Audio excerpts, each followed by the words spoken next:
After 10 years of marriage, you get used to noticing the quiet shifts, the brief loaded glances, the overly casual explanations for late nights, the subtle changes in behavior that others might miss. For me, it was the sudden appearance of a new perfume. Every time Sophie left the house, she wore it. At first, I tried to ignore the gnawing thoughts. I wasn't trying to catch her doing anything wrong. I loved her, deeply, wholeheartedly. We'd met back in college. She had this laugh that made people turn their heads, and a presence that filled every space. When I proposed, I genuinely believed we had forever. But things started to change. Sophie became withdrawn. Her phone, once left lying around carelessly, was always face down now. She claimed to be working late, even though, as a freelance graphic designer, her hours were completely her own. I tried to give her the benefit of the doubt. But one night, she left her laptop open on the dining table.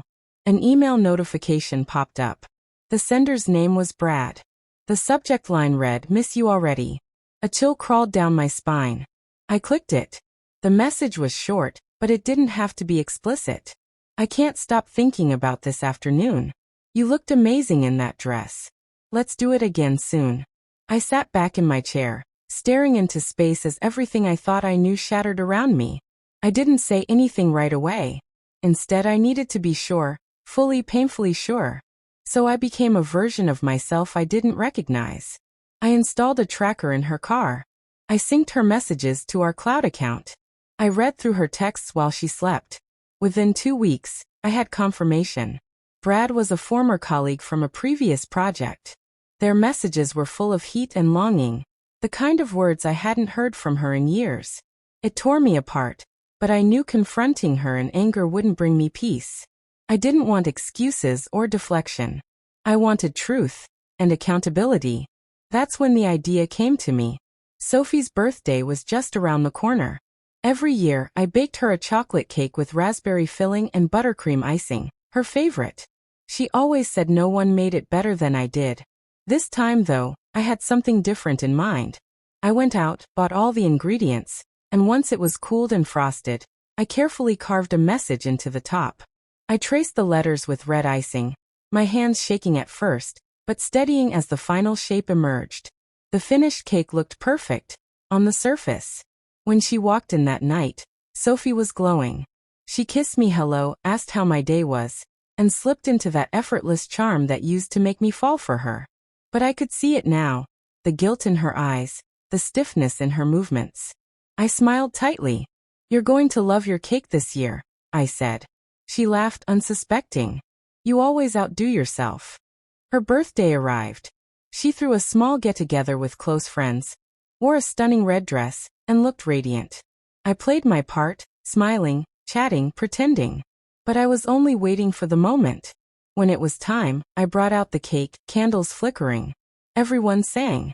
She closed her eyes, made a wish, and blew them out. I leaned closer.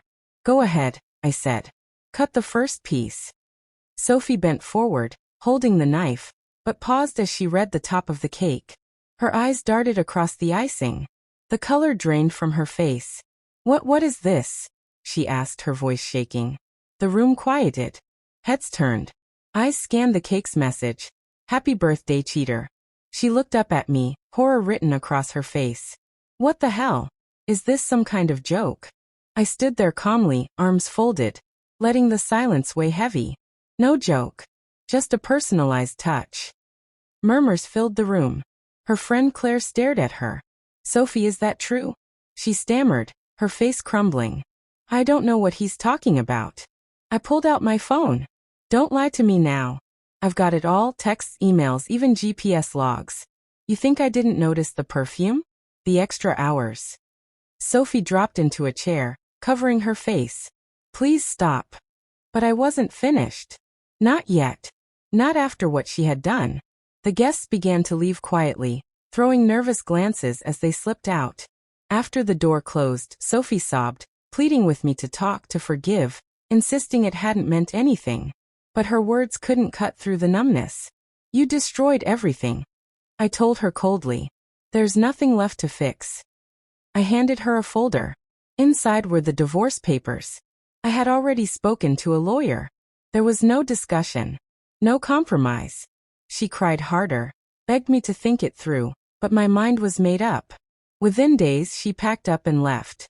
I didn't help. I left her things boxed up on the porch. I changed the locks, took her name off every account, and cleared the house of anything that reminded me of her. The silence that followed was painful, but it was clean. I could breathe again. Eventually, I heard through friends that Brad had ended things. He hadn't wanted anything serious, just the thrill. Sophie was living in a cramped apartment now, trying to rebuild her life from scratch. Meanwhile, I was rising from the ashes. Therapy helped me process the betrayal. I took care of myself, physically and emotionally. I picked up new hobbies, started dating again. My days weren't filled with suspicion anymore. They say the best revenge is living well. That's true in part. But for me, real satisfaction came from the moment Sophie realized what she had lost and what her actions had cost. That cake, it wasn't just dessert. It was the closing chapter of a story she chose to rewrite in lies. And every time I think back on it, yeah, I still smile. Turns out, the icing really was the sweetest part.